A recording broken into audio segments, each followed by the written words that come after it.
ओम सच्चिदानंद रूपाय विष्णुत्पत्त्यादि Hathaway तापत्रय विनाशाय गोविंदाय नमो नमः। ओम कृष्णाय वासुदेवाय हरये परमात्मने प्रणताक्लेशनाशाय गोविंदाय नमो नमः। नमस्कार, स्वागत है आपका आचार्यवाणी में। मैं आचार्य डॉक्टर विक्रमादित्य हूँ। तुला राशि वालों के लिए ग्रह नक्षत्रों का प्रभाव सितंबर के अंतिम भाग में किस प्रकार का रहेगा, आज इस पर हम वार्ता करेंगे। और देखिए, तुला राशि वालों, वैसे तुला राशि के अंदर बहुत सुंदर योग बन रहा है कि शुक्र स्वग्रही चल रहे हैं, अपनी राशि में चल रहे हैं और ये आपके लिए बहुत अनुकूल है। बहुत सारी चीज़ों में आपके लिए नई शक्ति का संचार होता दिखाई दे रहा है, लेकिन बहुत सारे ग्रहों का परिवर्तन का योग है।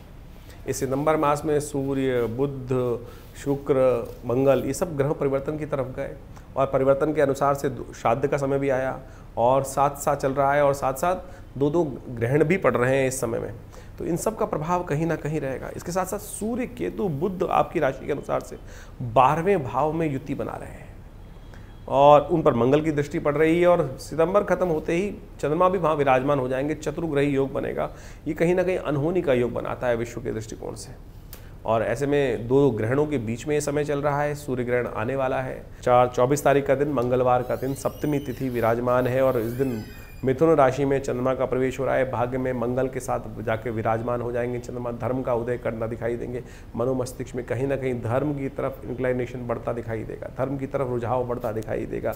ये साफ दिखाई दे रहा है, ये बहुत अच्छा रहेगा। लेकिन ध्यान रखिएगा, जितना व्यक्ति धर्मात्मा होता है उसको अच्छे लोग दिखाई देते हैं, लेकिन सामने वाले दुर्जन कहीं ना कहीं नुकसान पहुँचाने का कार्य कर सकते हैं। तो किसी की मीठी मीठी बातों में ना आइएगा। कोई आपको हल्का सा लोलुप देने का प्रयास करें, उसमें फंस जाएं। ऐसे ग्रह नक्षत्र बनते दिखाई दे रहे हैं कि अननेसेसरी के लोग आपको अपनी मीठी मीठी बातों में फंसाकर आपकी सज्जनता का, आपके सीधेपन का नुकसान दे सकते हैं। आने वाले 2-3 दिन ग्रह नक्षत्र इसी प्रकार के बन रहे हैं, तो सावधान होकर काम करना ज़रूरी है। सप्तमी का श्राद्ध इस दिन रहेगा। सप्तमी का जिन दिन गमन हुआ, अपने पितरों के निमित्त अवश्य श्राद्ध तर्पण अवश्य करने का प्रयास करना चाहिए। बहुत सारे लोगों की व्यवस्था ऐसी होती है कि वो विधि नहीं समझ रहे हैं। वैसे तो आप सुंदर तरीके से उपयुक्त ब्राह्मण के द्वारा संध्या वंदन करने वाले ब्राह्मण को भोजन अवश्य करा सकते हैं, लेकिन यदि कोई नहीं है तो चिंता ना करें। विवेकानंद योगाश्रम में यज्ञ इत्यादि, गायत्री का यज्ञ, तर्पण और ब्राह्मण भोजन की सुंदर व्यवस्था है। आप अपने दिवंगत आत्माओं के निमित्त इस सेवा का लाभ ले सकते हैं। फ़ोन नंबर्स आपके सामने स्क्रीन पर चल रहे हैं, उन पर संपर्क साध कर आप पूरी व्यवस्था जान सकते हैं। 25 तारीख बुधवार का अवसर, अष्टमी तिथि, अष्टमी का श्राद्ध इस दिन रहेगा। ग्रह नक्षत्रों का थोड़ा ध्यान रखें। थोड़ा सा आपको विशेष तौर पर महत्वाकांक्षा पे कंट्रोल करने का प्रयास करना है। बहुत ज़्यादा उम्मीद बढ़ती दिखाई दे रही है और ऐसा दिखाई देता है कि आप आसमान के तारे भी तोड़ के लाने का बलबला रखते हैं, लेकिन बहुत ज़्यादा छलांग ना लगाएं। बहुत ज़्यादा छलांग को सीमित रखते हुए कार्य करें, तो ये बहुत ज़रूरी है आपके लिए, नहीं तो कहीं ना कहीं फंस सकते हैं। अष्टमी का श्राद्ध इस दिन है और उपाय के तौर पर श्री गणेश का सुंदर स्तवन करने का प्रयास करें। गणेश भगवान जो है बहुत बुद्धि के दाता हैं और समस्त प्रकार से अनिष्ट को दूर करने वाले। कहा जाता है सुमुखश्चैक दंतश्च कपिलो गजकर्णकः लंबोदरश्च। ये विकट जो भगवान गणेश जी के 12 नाम हैं, इनका अवश्य स्तवन करते हुए कार्य करने का प्रयास करें। भगवान गणेश समस्त विघ्न हरेंगे। और 26 तारीख की हम बात करें, बृहस्पतिवार का अवसर, नवमी तिथि विद्यमान है। कर्क राशि में इस दिन परिवर्तन का योग बनाएंगे चंद्रमा। तो यानी आपके लिए ग्रह नक्षत्रों का प्रभाव ओवरऑल कहीं ना कहीं पॉजिटिव रहता दिखाई दे रहा है। सफलता के चांसेस बन सकते हैं। जो भी आप काम करेंगे शाम के समय कहीं ना कहीं पॉजिटिव सफलताओं के रास्ते प्राप्त करने के रास्ते बनते दिखाई देंगे। सौभाग्यवती स्त्रियों का श्राद्ध भी इस दिन किया जाता है। परिवार में कोई सौभाग्यवती स्त्रियाँ जिनका गमन हुआ हो, उनकी तिथि का ज्ञान ना हो, तो इस तिथि के दिन उन समस्त स्त्रियों का, उन समस्त दिवंगत आत्माओं की आत्म शांति के लिए श्राद्ध तर्पण इत्यादि करने से उनकी निवृत्ति का योग बनता है, उनकी तृप्ति का योग बनता है। नौमी का श्राद्ध इस दिन किया जाएगा। जिन लोग का गमन नौमी के दिन हुआ है पितरों का निमित्त, उनके निमित्त ब्राह्मण भोजन अवश्य कराने का आपको प्रयास करना चाहिए। मध्याह्न काल में शास्त्र में कहा गया कि मध्याह्न श्राद्ध के लिए सबसे प्रशस्त है, तो उस दिन ब्राह्मण भोजन, गायत्री जप, तर्पण ये सब सुंदर कराएं। इससे कहीं ना कहीं आपके ऊपर से पितृ ऋण का भार भी निवृत्त होगा। 26 तारीख के दिन के बाद 27 तारीख की बात करें, शुक्रवार का अवसर है, दशमी तिथि है। दशमी का श्राद्ध इस दिन किया जाएगा। ग्रह नक्षत्रों के दृष्टिकोण से समय आपको सफलता देने की योग बना रहा है। विश्वास रखते हुए कार्य करें। आप जितनी मेहनत करेंगे उसका लाभ आपको मिल सकता है, बस मेहनत में कोताही ना करें। ये कहीं ना कहीं एक ग्रह योग जो है वो ऐसा भी दिखाई दे रहा है कि मेहनत से सफलता का योग बनने के अच्छे चांसेस आपके लिए बनते दिखाई दे रहे हैं। गौ पूजन कर श्राद्ध चल रहे हैं। गौ पूजन करना वैसे ही बहुत सुंदर है और इस दिन शुक्रवार का अवसर है, तो अवश्य गाय के निमित्त कुछ पूजन इत्यादि करके काम करने का प्रयास कीजिए, अच्छा रहेगा आपके लिए। 28 तारीख का दिन शनिवार और एकादशी का योग बन रहा है और एकादशी के दिन जिनका गमन हुआ है उस दिन उनका श्राद्ध किया जाना चाहिए। ऐसे में एक समस्याएं उत्पन्न होती हैं, बहुत सारे लोग मन में भ्रांति होती है कि एकादशी के दिन बहुत सारे लोग उपवास में होते हैं, मुझे नहीं करा सकते, तो कच्चा अन्न भी आप दान कर सकते हैं, फलाहार दान कर सकते हैं, ये आपके लिए अनुकूल रहेगा, चिंता ना करें। इसके साथ साथ ग्रह नक्षत्रों का प्रभाव क्या है वो समझें। देखिए आपकी राशि के अनुसार से आपके लिए उत्थान के योग है, पॉजिटिव है, आप रहते हुए कार्य करें, चिंता ना करें, आगे बढ़ने के लिए ग्रह योग अच्छे दिखाई दे रहे हैं। शनि आपके इन दिनों बुद्धि स्थान में चलते हुए वक्र अवस्था में है, ये एक समस्या का कारण है कि सही दिशा हमको प्राप्त करने में समस्याएं आ रही हैं, उसमें भ्रांति उत्पन्न हो रही है कि ये दिशा जाऊं कि ना जाऊं। कोई भी आपके साथ न्याय करने में दिक्कत करने के योग बना रहा है, अननेसेसरी का नुकसान देने के योग बना सकता है। तो ऐसे में शनि को प्रसन्न करने का प्रयास करें, शनि को मनाएं, सदा सुख पाएं। और इस दिन एकादशी और शनिवार का योग बना है, पिछले 2 बार से एकादशी शनिवार को ही पड़ रही है, बड़ा सुंदर योग बन रहा है। भगवान विष्णु की सुंदर उपासना, गदाधर भगवान विष्णु की उपासना, थोड़ा तिल लेकर भगवान विष्णु को अर्पित करने का प्रयास करें। तिल का थोड़ा सा आप यज्ञ भी कर लें, प्रांग प्रींग प्रोंग से शनिश्चराय नमः, तिल के तेल का मर्दन कर लीजिए, तिल का दान कर दीजिए। ये समस्त शनि को प्रसन्न करने के उपाय हैं। तिल का संबंध भगवान विष्णु के साथ भी है, कहा जाता है, और शनि के साथ भी है। और शनि को मनाने के लिए तिल का दान सबसे श्रेष्ठ है। भगवान विष्णु के त्वचा से उत्पन्न हुआ है तिल, तो कहा जाता है कि भगवान विष्णु के निमित्त भी पूजन करते हुए उनका उपयोग करेंगे तो बहुत सुंदर रहेगा। ये तिथि बहुत खास है, तो इसका ध्यान रखते हुए कार्य कर लीजिए, आपके ग्रहों कष्टों को दूर करने का योग बन सकता है सुंदर तरीके से। 29 तारीख रविवार का अवसर, द्वादशी तिथि, और सन्यासियों का श्राद्ध भी इस दिन किया जाता है। घर में कोई व्यक्ति, परिवार में कोई व्यक्ति कई बार सन्यास ग्रहण कर लेते हैं, तो इस दिन उन सन्यासियों के निमित्त भी शास्त्र में श्राद्ध करने का प्रमाण मिलता है, तो अवश्य इन सब कार्यों को करना चाहिए। द्वादशी का जिस दिन गमन हुआ उनके निमित्त इस दिन श्राद्ध किया जाएगा। ग्रह नक्षत्र परिवर्तन की तरफ जा रहे हैं और सिंह राशि में चंद्रमा का जो प्रवेश हुआ है ये आपके लिए कहीं ना कहीं कुछ ना कुछ पॉजिटिव कर सकता है, लेकिन ध्यान रखिएगा आपके बहुत सारे कार्यों में ऐसा हो सकता है कि लाभ की स्थिति बनते बनते लास्ट मोमेंट में कोई आपको मक्खी की तरह दूध से बाहर निकालने का योग बना दे। तो ऐसे में थोड़ा सा अपने कर्म के प्रति थोड़ा सा विश्वास, थोड़ा सा ध्यान, अलर्ट रहते हुए कार्य करने की ज़रूरत है। एग्रीमेंट्स वगैरह प्रॉपर्ली करते हुए कार्य करें, नहीं तो जैसे काम कराने के बाद चर्सी भाई किसके दम लगाया, किसकी ऐसी स्थिति उत्पन्न हो सकती है। ध्यान रखिएगा, बहुत सारे लोग धोखा देने के लिए आपको तत्पर हैं। आने वाले 2-3 दिन इस प्रकार के योग बनते दिखाई दे रहे हैं। रविवार का अवसर है, भगवान सूर्य का अवश्य ध्यान करें। हमने एक अलग से वीडियो बनाया था, सूर्य का क्या प्रभाव होगा ये आपको बताने का प्रयास किया था। तुला राशि वालों इसको अवश्य सुन लेना, क्योंकि सूर्य इन दिनों आपके लिए कहीं ना कहीं नुकसान देने के योग बना रहे हैं। रविवार है तो भगवान गायत्री का जप करें, भगवान सूर्य को अर्घ्य दें, उससे कहीं ना कहीं सूर्य का नेगेटिव प्रभाव दूर होगा। 30 तारीख के दिन सोमवार का अवसर, त्रयोदशी तिथि है और साथ साथ सोम प्रदोष का सुंदर योग बन गया है। जब सब ग्रह अनुकूल न चल रहे हों, कहीं ना कहीं कष्ट हो, तो बार बार कुछ ना कुछ देव योग से अच्छे योग बन के आ जाते हैं और ऐसे में भगवान की शरणागति प्राप्त कर कर आप समस्त कष्टों को दूर कर सकते हैं। देखिए जैसा सूर्य, बुध, जब सब ग्रह आपके 12वें भाव में चल रहे हैं केतु के साथ, और ऐसे में चंद्रमा भी कुछ दिन में वहाँ आने वाला है, तो ऐसे में ये सब कहीं ना कहीं कष्ट के योग बनाते दिखाई दे रहे हैं, नुकसान के योग बनाते दिखाई दे रहे हैं। तो देव कृपा से सोम प्रदोष का योग बना। सोम प्रदोष का एक समय ऐसा आता है कि जब भगवान शंकर स्वयं रक्षा करने के लिए उपस्थित होते हैं। कहा जाता है कि सोम प्रदोष के दिन सोमवार और त्रयोदशी का योग बन जाए तो शाम के समय भगवान शंकर पार्वती जी के साथ संसार का भ्रमण करते हैं और जो उनकी आराधना करते मिलते हैं उनको समस्त आशीष, समस्त कष्ट दूर करने के योग बन जाते। तो अवश्य इस शुभ तिथि का लाभ लें। शाम के समय भगवान शंकर का जल से, दूध से अभिषेक करने का प्रयास कीजिए, उससे कल्याण होगा, कष्ट भी दूर होने के योग बनेंगे। श्राद्ध चल रहे हैं और श्राद्ध में किस प्रकार से आपको कार्य करना चाहिए, कौन सी श्राद्ध के मन में शंकाएं हैं, वो सब निवारण हम कर रहे हैं आपके लिए। तो जैसा भी आपने सुना, पूरा सिलसिलेवार तरीके से आपकी राशियों में किस प्रकार का योगायोग बनता दिखाई दे रहा है। इसके साथ साथ हमने आपको विशेष तौर पर बताया श्राद्ध के बारे में। श्राद्ध भारतीय संस्कृति का एक ऐसा विषय है जिसको कहा जाता है श्रद्धा का समर्पण। श्राद्ध का नाम ही श्रद्धा के समर्पण से बना है और भारतीय सनातन संस्कृति का एक ऐसा अद्भुत विभाग है कि जिसको हम समझ लेते हैं कि मृत्यु एक जीवन का अंत है। देखिए, मृत्यु एक जीवन का चक्र है, जन्म मृत्यु। इस संसार में न तो जन्म का चक्र कभी समाप्त होता है, ना मृत्यु का चक्र कभी समाप्त होता है। पुनरअपि जन्मम पुनरअपि मरणम शास्त्र में कहा गया है और आदि शंकराचार्य जी ने इसको प्रतिपादित भी किया है कि हम बार बार जन्म लेते हैं और बार बार मृत्यु को प्राप्त होते हैं। तो इसलिए ये जो हम सोच के आते हैं कि एक बीज को डाला, उसके बाद समाप्त हो गया बीज, उसके बाद जीवन की लीला समाप्त, उसके बाद कुछ नहीं, मृत्यु के बाद भी आगे बहुत कुछ है, पुनरपि जननम। ये बात सैद्धांतिक तौर पर सत्य के रूप में शास्त्र में प्रतिपादित की गई है। श्राद्ध उसका वास्तविक तौर पर प्रमाण है, ज्योतिष उसका वास्तविक तौर पर प्रमाण है कि हम पुनर्जन्म में विश्वास करने वाले लोग वास्तविक तौर पर भारतीय संस्कृति का एक वैज्ञानिक स्वरूप है ज्योतिष। ज्योतिष के अंदर हम जब दशाओं को निकालते हैं, गतरक्ष सर्वक्ष इत्यादि नक्षत्र की कैलकुलेशन करते हैं, तो उसके अंदर भुक्त भोग्य की व्यवस्था आती है कि कितनी दशा, कौन सी दशा नक्षत्र के किस अंश पे आपका जन्म हुआ है, किस वेला में आपका जन्म हुआ है, उसके अनुसार से उस नक्षत्र के अनुसार से कौन सी दशा में आपका जन्म हुआ, कितना भुक्त हो चुका था, कितना भोग्य बाकी है। यानी हम जब आप अपनी विंशोत्तरी दशा को देखेंगे अपनी जन्मपत्री के अंदर, तो वहाँ लिखा होता है जैसे किसी की दशा में कौन सी दिशा में जन्म हुआ, तो कितना आप पूर्व जन्म में भोग चुके हैं और उसकी बैलेंस दशा जो है वो इस जन्म में आपको भोगने को मिलने वाली है। तो उसके हिसाब से पूरा यानी गतरक्ष सर्वक्ष निकाल कर आप सही समझ सकते हैं कि ये जीवन बार बार प्राप्त होने वाला है। तो उसी प्रकार से और पुनर्जन्म जो है वो इतनी जल्दी होता नहीं है, हमारे यहाँ शास्त्र में कहा गया है। बहुत सारे लोग भ्रांति के रूप में इस कथाओं को सुना देते हैं कि व्यक्ति की मृत्यु हुई, जीवन समाप्त हुआ और कुछ ही दिनों में उसका पुनर्जन्म प्राप्त हो गया। लेकिन शास्त्र प्रतिपादित करता है कि हर व्यक्ति को अपने, देखो 1 वर्ष तक तो आपको प्रेत योनि में ही रहना है जीवन समाप्त होने के बाद। जब तक आपकी उन्मासिक श्राद्ध पूरे नहीं हो जाएंगे, यानी 1 वर्ष तक, 1 वर्ष के बाद ही व्यक्ति प्रेत योनि से निकलकर पितृ योनि में जाता है, तो उस 1 वर्ष के अंदर तो प्रेत योनि होनी है, तो इतनी जल्दी पुनर्जन्म होना ही नहीं है।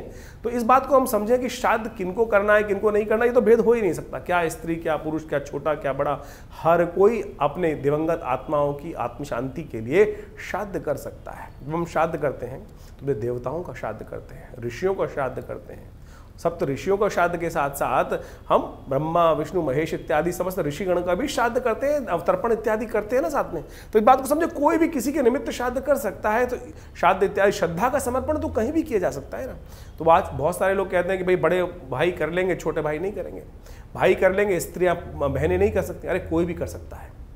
राम की जब भगवान रामायण के अंदर इस कथा को बड़ी सुंदर तरीके से कहा गया है कि भगवान राम जब गया पहुँचे और उन्होंने वो श्राद्ध कर्म करने के लिए लक्ष्मण जी को हाट भेजा, दुकान में भेजा कि सामान लेके आओ, कि व्यवस्था करो, श्राद्ध करना है। और जब वो नहीं पहुँच पाए समय से, तो भगवान राम स्वयं लक्ष्मण जी को देखने गए, तब तक श्राद्ध का मुहूर्त ना निकल जाए, भगवती ने स्वयं वो श्राद्ध कर्म पितरों के निमित्त किया। तो जब सीता जी कर सकती हैं श्राद्ध स्त्री होते हुए, तो आप ये किस बात भ्रांति में बसे हुए हैं कि नहीं केवल पुरुष ही श्राद्ध कर सकते। शास्त्र, भारतीय संस्कृति स्त्री पुरुष में कोई भेद नहीं मानता है।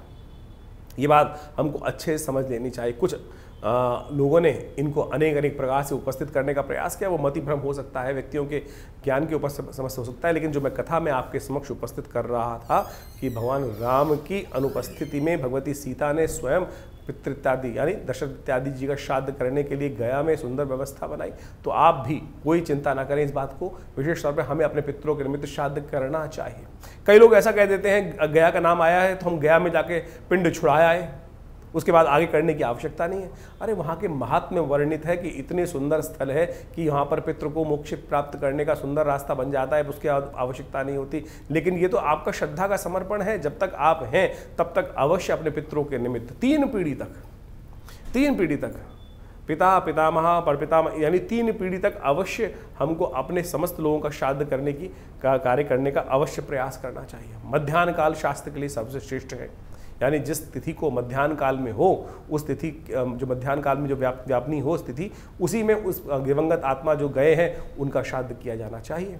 यदि आपको ज्ञात है कि किस समय उनका गंतव्य हुआ, उस समय प्रत्यक्ष रूप से कौन सी तिथि विद्यमान थी, उस तिथि में चाहे कृष्ण पक्ष है चाहे शुक्ल पक्ष है, तो इन श्राद्ध आश्विन के श्राद्ध के समय में पितृपक्ष के दौरान उनका अवश्य तर्पण। और श्राद्ध में क्या क्या करना चाहिए, वैसे तो विधान बहुत लंबा चौड़ा है, जितना आप कर सकते हैं। गायत्री जप अवश्य करें, तर्पण अवश्य करें, पिंडदान अवश्य करने का प्रयास करें, तर्पण इत्यादि के साथ साथ गायत्री का जप कर सकते हैं, गायत्री का यज्ञ कर सकते हैं, ब्राह्मणों को भोजन करा सकते हैं, गऊ के घास निकाल सकते हैं, चींटी, भुक्षुक, कौआ, काग इत्यादि के लिए अवश्य कुछ भोज्य पदार्थ, श्वान के लिए भोज्य पदार्थ अवश्य निकालने का, ये बलि अवश्य करने का प्रयास करना चाहिए। ये शास्त्र में विधात वर्णित है। तो अवश्य हमें सबको जितना हो सके, कोई ब्राह्मण नहीं मिल रहा है, ब्राह्मण मिल जाए तो बहुत अच्छी बात है, नहीं तो गऊ के निमित्त एक प्लेट में खाना लगाया, भोजन किया, उनका तर्पण करते हुए साथ साथ उनको समर्पित करने का प्रयास करें। और कोशिश ये करें अवश्य श्राद्ध के साथ नहीं व्यवस्था हो पा रही तो कोई चिंता नहीं, आप 2 केले भी दान कर देंगे तो भी आपके पितृ आपको आशीर्वाद। बहुत सारे लोग पितृ दोष से समस्या उत्पन्न कर लेते हैं कि पितृ दोष हो गया कुंडली में। अरे पितृ दोष नहीं होता, पितृ ऋण हो सकता है। आप अपना कर्म नहीं करोगे तो पितृ ऋण के रूप में आपके जीवन में वो भार चढ़ता चला जाएगा, ब्याज दर ब्याज के रूप में आपके जीवन में वो ब्याज दर ब्याज, वो ऋण चक्रवर्ती ब्याज की तरह परेशान कर सकता है। लेकिन पितृ आपसे रुष्ट हो, ये बड़ी विचित्र बात लगती है कि पितृ रुष्ट हो गए। बहुत सारे लोग बोलते हैं पितृ रुष्ट। अरे माता पिता किसी से कभी रुष्ट हो सकते हैं क्या? ये सोचें कैसी विडंबना हमने डाल दी कि पितृ, लोग कह देते हैं ज्योतिषी जन्मपत्री दिखाने के पास गए और उसने भ्रांति मन में उत्पन्न कर दी कि आपके तो पितृ रुष्ट हैं। अरे पिता माता पिता किसी से रुष्ट नहीं होते, आप उनका उपहास भी कर दो तब भी वो तो, लेकिन दोष है, वो इस प्रकार का दोष है कि वो आपको प्रकृति माफ नहीं करती। आपको पितृ आपके रुष्ट होना, लेकिन प्रकृति आपको उस जो आपने गलत कर्तव्य किया है वो ऋण, वो भार आपके ऊपर अवश्य चढ़ जाएगा, वो आपको ध्यान रखना चाहिए। तो ये बात प्रकृति के दत्त है। तो आप एक बात ऐसे समझे कि कोई पिता, किसी व्यक्ति ने, बालक ने पिता का उपहास भी कर दिया तो शायद पिता उनको माफ कर देंगे, लेकिन वो प्रकृति जो है, वो कर्म का सिद्धांत जो है वो आपके ऊपर भार के रूप में विद्यमान हो जाएगा। उससे हमें समझना चाहिए। एक छोटा बच्चा यदि पिता के ऊपर खेल रहा हो, पिताजी के ऊपर कुछ विष्टाबित कर देगा तो क्या पिता रुष्ट हो जाते हैं? माता पिता तो रुष्ट बिल्कुल होते ही नहीं। कभी जब प्रत्यक्ष नहीं हुए तो अप्रत्यक्ष रूप में जाकर हाँ दुखी जरूर होते हैं। घर में उत्सव चल रहा है, आपने गाना बाना सब कुछ किया, सब कुछ करा, लेकिन अपने पितरों के निमित्त कुछ एक थाली निकाली ही नहीं, उनको याद ही नहीं किया। अरे जिनके बिना हम जी नहीं पाते थे, जिनके बिना हम चल नहीं पाते थे, उनको इतनी विस्मृति हमने भुला दी कि हम उनको भूल जाते हैं। तो हमारे यहाँ भारतीय संस्कृति परंपरा है कि सबसे पहली थाली उनको, उनके पितृ के निमित्त निकाल कर, मिन्स कर और किसी गरीब व्यक्ति को दे दिया। इतना ही तो करना है खाली, और कुछ नहीं तो जल दे दीजिए भाई। हर नित्यपति तर्पण, यही नहीं श्राद्ध के अवश्य करें, पितृ निमित्तिक श्राद्ध बोला गया है। निमित्तिक श्राद्ध, शास्त्र में 12 प्रकार के श्राद्धों का वर्णन आता है, और जो पावर्ण्य श्राद्ध इस वक्त हम पर्व में कर रहे हैं, पक्ष में कर रहे हैं, वो पावर्ण्य श्राद्ध के अंतर्गत आता है। और पावर्ण्य श्राद्ध के साथ साथ और ये समझे कि हम सब नैमित्तिक श्राद्ध भी तो करते हैं। नित्य प्रति श्राद्ध करना चाहिए, नित्य प्रति तर्पण करना चाहिए, नित्य प्रति जल देना चाहिए। जैसे सूर्य को जल देते हैं उसी प्रकार से अपने पितरों का ध्यान करते हुए, ये देव तीर्थ है, आगे वाली उंगलियां ये पितृ तीर्थ है। अंगूठे और पहली उंगली के बीच का जो तीर्थ है, यहाँ एक लोटा जल लेकर तर्पयन्ताम तस्यै सुधा तस्यै सुधा तस्यै सुधा।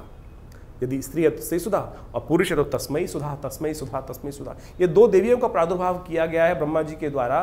स्वाहा नाम की देवी यज्ञ की आहुति देवता तक पहुंचाती हैं, और स्वधा नाम की देवी आपके द्वारा अर्पित किया गया जो जल इत्यादि है, भोज्य पदार्थ इत्यादि हैं, वो आपके पितरों के तक पहुंचाती हैं। तो इसको अवश्य करने का प्रयास करना चाहिए।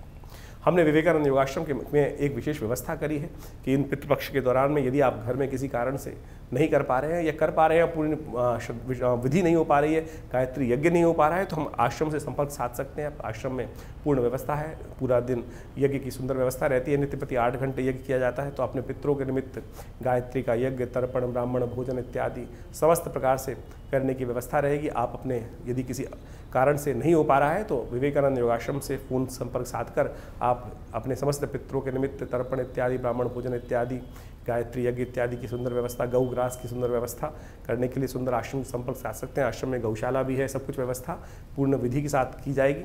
तो आप सब इन सब श्राद्धों में ऐसा ना करें कि हम सब लोग केवल ये परिपाटी भूल जाते हैं। बहुत सारे लोग तो क्या नई गाड़ी नहीं खरीदेंगे, नए वस्त्र नहीं खरीदेंगे, नया कुछ और समस्याओं कर देते, इतना करके बस छोड़ देते हैं।